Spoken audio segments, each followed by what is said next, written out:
Don't adjust your screens. Just listen to my voice. Because today, we're talking about audio storytelling. What makes it great? How do you teach it?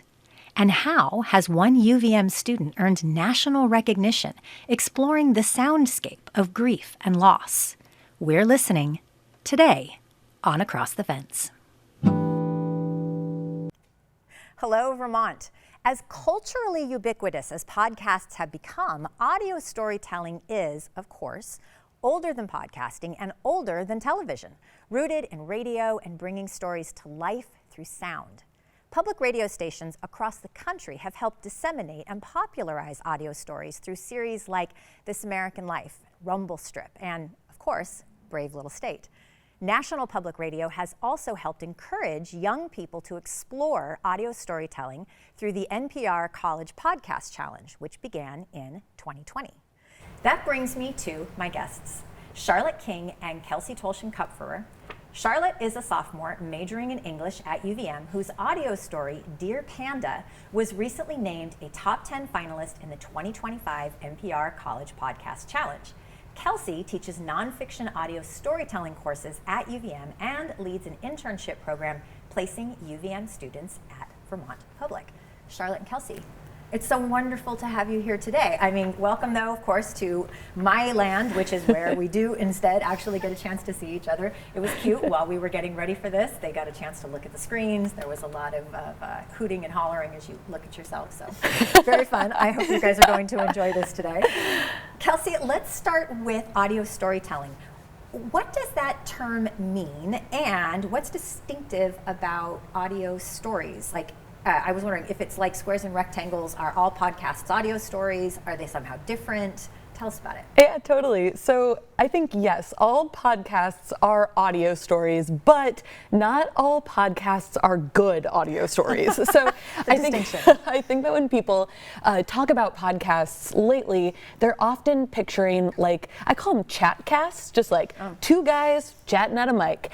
And those are really fun. They're fun to listen to. They serve their purpose, but I don't think that two guys chatting at a mic is necessarily always the best recipe for great audio storytelling.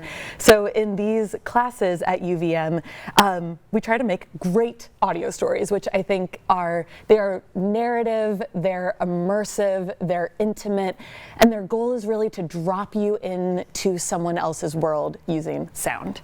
Yeah, I think of it almost a little bit more like you're entering a scene, yes. Right? Because it's like, it is true. Like, we've now seen podcast now seems to be the new thing that is like, if we don't know what to make someone on a television show, their profession is going to be podcaster, and it allows them to hold a microphone. But yeah, that can actually just be a lot of chatting. It's not the same thing as what you developed, for example, in Dear Panda, which is a much more rich audio experience. Tell me about getting into audio storytelling. What drew you in? So I've always sort of been into journalism, and actually the way that I got into audio storytelling was I was lucky enough to have an internship at an NPR station in San Francisco called KLW.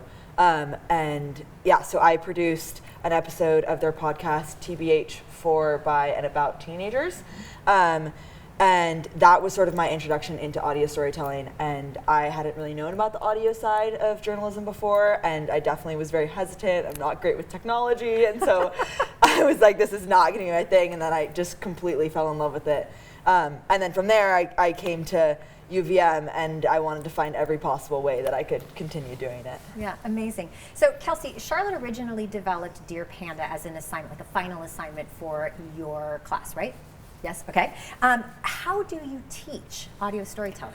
Yeah, so we start with, Charlotte could probably answer this better, but we start with doing a bunch of listening, because there's so many different ways to make great audio stories. So we start with a bunch of listening, then we kind of get into the tech side of things. So we learn how to use professional audio recording equipment, recorders, mics, headphones, and then we learn how to use audio editing software, which is a pretty steep learning curve if you've never done it before. So a bunch of tech stuff. Then we go through all of the things that you would probably learn in any like narrative or creative nonfiction writing class. So story structure, how to do interviews. Then we do some more audio specific stuff like how to record an audio scene, how to record your voice, like how to sound like yourself when you're behind a mic, how to I guess like mix it all together. It's a lot. It's a lot. Well, because obviously, like you said, it's everything from understanding the technology, right? Like how do you do the nuts and bolts behind it, but then that crafting of a story. And I thought it was really interesting that you also emphasized, and we talked about this, about being yourself. Because that's something, it can be, I mean, I feel it myself, right? That there can be, do you put on a persona? Do you have like yourself that shows up to do this? Or is it, I'm actually bringing my actual character to this conversation? I think that's pretty incredible. So Dear Panda wasn't your first or your only piece that you've done. You're also the podcast section editor for what I guess I now call, The Cynic is like a media platform. Tell us a little bit more about what you do in podcasting in general. Yeah, so coming from KLW, I really wanted to continue doing podcasting. And The Cynic is like one of the few college newspapers that has a podcasting section, which is amazing. Which is one of the reasons why I just got an award too. Yes. Yes. Lots of awards. And so, yeah, so I joined this section my freshman fall. And you're basically able to make whatever podcast you want to. There was sort of one of those chat podcasts that me and my now co-editor started working on that was already established, and then we were like, we want to do something a little bit more serious. So we started our own podcast called In the Mix, that's sort of feature-length, in-depth episodes about things going on in the community at UVM. And so yeah, that's what we produce now, and then I became co-editor this past fall, and so I direct a team of staff in creating their own podcasts and stuff. So. That's pretty remarkable. Okay, so let's dial in on Dear Panda. Tell us the backstory. So when Kelsey assigned this assignment, I immediately thought of this story of going with my family up to Cape Breton and collecting this rope because I just thought it was the most magical, amazing thing. And it's a very like visual process in my brain I always wrote these letters to my uncle as well, and so I could kind of see the letters starting the episode and ending the episode, and then we needed interviews. So sort of all of these pieces being woven together. And yeah, so your Uncle Casey, when you did Dear Panda, it's because you'd also lost your uncle. Yes, Okay. yes, good point to include. It's an important point because the piece is about grief. Yes. And you are recounting a memory from when you were 12 that involved your Uncle Casey, which is the story of the rope. So the full piece is almost 9 minutes long. We're going to provide a link at the end of the show so you can listen to the whole thing. It's such a beautiful story. But let's just listen to a clip, and keep in mind that everything you're hearing, Charlotte had to record from scratch. Here we go.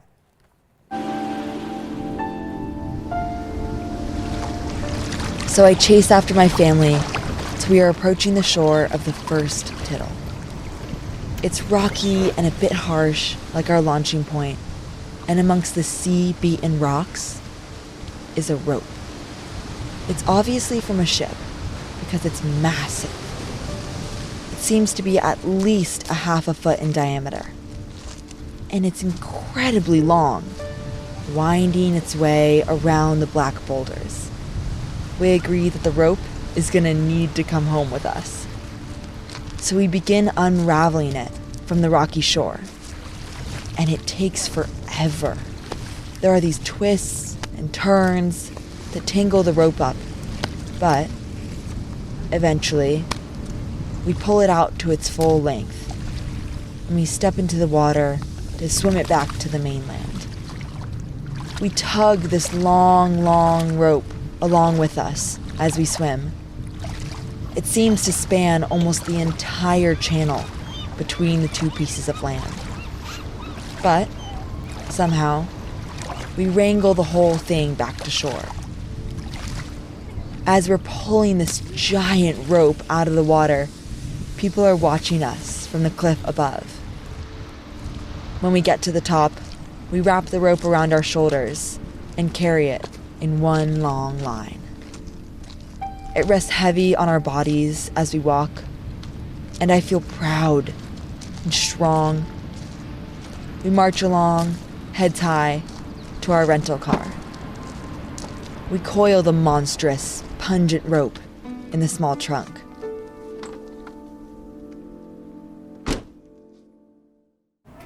It's amazing. What I really love is how immersive that is. I mean, I am right there on the beach with you, lugging that rope. And you had to make all of those sounds, the music, everything yourself. Talk a little bit about how you did it. Yeah, so I luckily live right by the beach, so I came In San Francisco? In San Francisco. Okay, yes. And so I came home for Thanksgiving break, and I had to re-record a lot of my sounds because I'd found a lot of them off of the internet, and you're not allowed to include anything that you didn't record. And so I just took countless walks with my family, and I think they were really fed up with me by the end of it. But yeah, recording, I was dragging my dog's like rope toy along, and I was coiling our hose on the deck and stuff.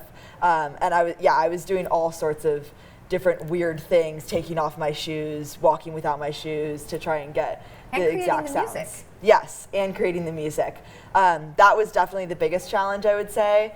I had found a song that I really, really loved, and then I couldn't use it. And so I spent like 30 minutes in my parents' closet recording just myself humming over and over and over again in all sorts of different tones. And I don't know anything about music, and so it's just all copied. It's really remarkable. So I should mention that 3 more UVM students received honorable mentions in the podcast challenge, and there were only 35 honorable mentions. So that's almost 10% to UVM. Well done, Catamounts. Honorable mentions went to Marissa Dumais for Dropping In With Mo, Dylan Moody Ines for A Winooski Chef Finds Peace in Fly Fishing, and Kate McDonald for Bread and Butter Farm, A Place to Belong. Real quick, because we're almost out of time, did you have a hand in helping with any of these others? Yeah, they were all made as assignments in one of my classes, so it was really exciting. Pretty incredible. And when do you find out who gets the grand prize? We'll have to see. I haven't heard back yet. Pretty incredible. Okay, so are you ready to listen to Dear Panda? You can check it out on SoundCloud. A custom link to Charlotte's piece is right there on your screen, so you can take a listen. It's so wonderful. And Charlotte, good luck. Thank you. We're rooting for you, and thank you to both of you for working with me today. Thank you so much. Thank you. And as always, thank you, Vermont, for learning and exploring with me today, and thanks to the team that makes Across the Fence possible. I'm Amy Finley. This is Across the Fence. Come back and let's learn and explore again tomorrow.